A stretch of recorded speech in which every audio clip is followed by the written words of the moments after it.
నమస్తే friends, welcome back to our channel చెరుకు thoughts. నేను మీ శ్రీలత. ఇప్పుడు మనం పాలకూరతో పరాటా ఎలా ప్రిపేర్ చేసుకోవాలో చూద్దాం. ఇది చాలా టేస్టీగా ఉంటుందండి.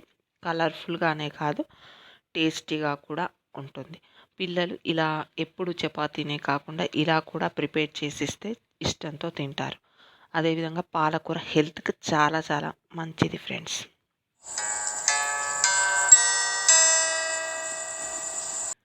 దీనికోసం నేను ఇక్కడ 3 కట్టల పాలకూర తీసుకున్నానండి. చూడండి, ఇలా ఫ్రెష్గా ఉన్నటువంటి పాలకూరను 3 కట్టలు తీసుకొని దాన్ని కడుక్కొని కట్ చేసి మనం సన్నగా కట్ చేసి తీసుకుందాం. చూడండి, కట్ చేసిన తర్వాత పాలకూర అనేది ఇలా ఉంటుంది. దీన్ని పక్కకు ఉంచుకొని స్టవ్ పైన ప్యాన్ పెట్టుకుందాం. ప్యాన్ హీట్ అయిన తర్వాత ఒక హాఫ్ గ్లాస్ వాటర్ తీసుకొని వాటర్ రోలింగ్ బాయిలింగ్ అయ్యేప్పుడు ఈ ఆకుని కూడా మనం వేసుకొని కుక్ చేసుకుందాం. పాలకూర ఆకు కంప్లీట్ కుక్ అయ్యేంత వరకు కూడా మనం మూత పెట్టుకోకుండా ఓపెన్గా ఉంచుకొని కుక్ చేసుకుంటే మనకు పాలకూర అనేది గ్రీన్ కలర్లో ఉంటుందండి. సో పరాటా మంచి కలర్లో రెడీ అవుతుంది. ఇలా పాలకూరని కంప్లీట్ కుక్ చేసుకుందాం. కుక్ చేసుకున్న తరువాత మనకు ఒక స్టవ్ ఆఫ్ చేసుకొని ఒక 2-3 మినిట్స్ చల్లారనిద్దాం. చూడండి, చల్లారిన తర్వాత మనం మిక్సర్ జార్లోనికి గ్రీన్ చిల్లీస్ని తీసుకొని అదేవిధంగా మనం కుక్ చేసుకున్నటువంటి పాలకూరను కూడా యాడ్ చేసుకొని తీసుకుందాం. దీన్ని మెత్తగా గ్రైండ్ చేసి తీసుకుంటే సరిపోతుంది. చూడండి, ఇది గ్రైండ్ చేసుకుందాం. గ్రైండ్ చేసుకున్న తరువాత పాలకూర అనేది మనకు ఇలా పేస్ట్లా రెడీ అయిపోతుంది. చూడండి ఎంత గ్రీన్గా ఉందో. దీన్ని ఒక బౌల్లోనికి తీసుకొని జీలకర్ర, పసుపు, అదేవిధంగా మీ టేస్ట్కి తగ్గట్టుగా సాల్ట్ను కూడా యాడ్ చేసుకుందాం. 1 టీ స్పూన్ అల్లం వెల్లుల్లి పేస్ట్ని తీసుకొని అన్నింటినీ ఈవెన్గా కలుపుకుందాం.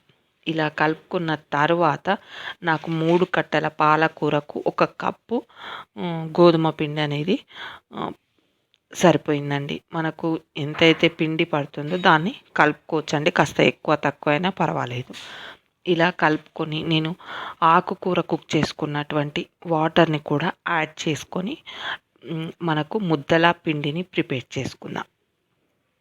చూడండి, ఇలా పిండిని ముద్దలా ప్రిపేర్ చేసి తీసుకుందాం. ఇలా తీసుకున్న తర్వాత దీనిపైన ఒక 1 టీ స్పూన్ ఆయిల్ వేసుకొని ఆయిల్ని కంప్లీట్ అప్లై చేసుకుందాం. చూడండి, ఇలా అప్లై చేసిన తర్వాత దీన్ని పక్కకుంచి చిన్న చిన్న రౌండ్ బాల్స్లా ప్రిపేర్ చేసి దీనికి పొడి పిండిని చల్లుకుంటూ మనం రోటీ అనేది ప్రిపేర్ చేసుకుందాం.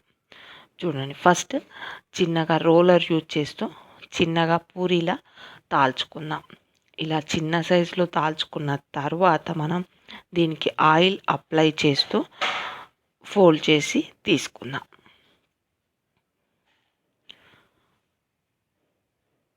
చూడండి, ఇలా రోటీ అనేది చిన్నగా రెడీ అయిపోయింది కదా. దీనికి ఆయిల్ని అప్లై చేసి ఫోల్డ్ చేసి అదేవిధంగా మళ్ళీ ఆయిల్ని అప్లై చేసి ఫోల్డ్ చేసి 4 మడతలు వేసి ఇలా తీసుకుందాం. చూడండి, ఇలా రెడీ అయినటువంటి దానికి మనం పొడి పిండిని స్ప్రింక్లింగ్ చేసుకుంటూ తిరిగి రోటీ ఇలా ప్రిపేర్ చేసుకుందాం. చూడండి, రోలర్ యూజ్ చేస్తూ ఇలా కంప్లీట్ రోల్ చేసుకుంటూ మనం చపాతీని ప్రిపేర్ చేసుకుందాం. పరాటా అనేది చాలా చాలా టేస్టీగా ఉంటుందండి. పాలకూర తినడానికి ఇష్టపడని వాళ్ళు ఇలా చేసుకుంటే చాలా పిల్లలు అనేది కలర్ఫుల్గా ఉండడం వల్ల మనకు ఇష్టంతో కూడా తింటారు. ఇది లంచ్ బాక్స్కి, బ్రేక్ఫాస్ట్, ఈవినింగ్స్, మార్నింగ్ బ్రేక్ఫాస్ట్కి దేనికైనా ఎంతో టేస్టీగా ఉంటుందండి. చూడండి, ఇప్పుడు మనం స్టవ్ పైన పెనం పెట్టుకొని పెనం హీట్ అయిన తర్వాత రోటీ వేసుకొని కాల్చుకుందాం.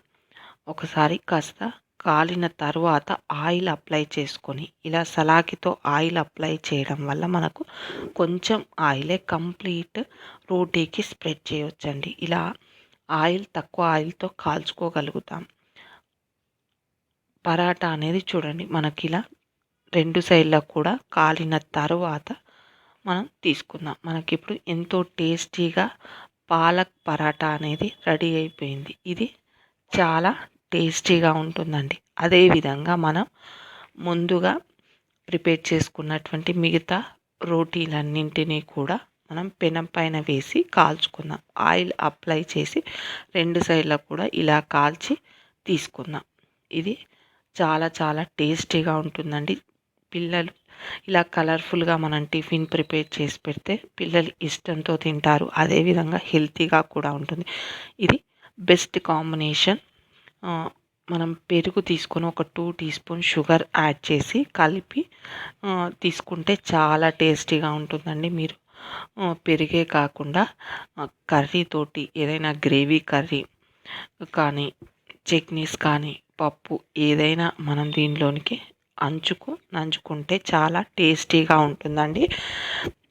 ఎంతో టేస్టీగా పాలక్ పరాటా అనేది రెడీ అయిపోయింది ఫ్రెండ్స్. మీరు ఒకసారి ఇలా ట్రై చేసి చూడండి. ఇది చాలా టేస్టీగా ఉంటుంది. ఎంతో కలర్ఫుల్గానే కాదు, అంతే టేస్టీగా కూడా ఉంటుంది ఫ్రెండ్స్. ఉంటాను మరి.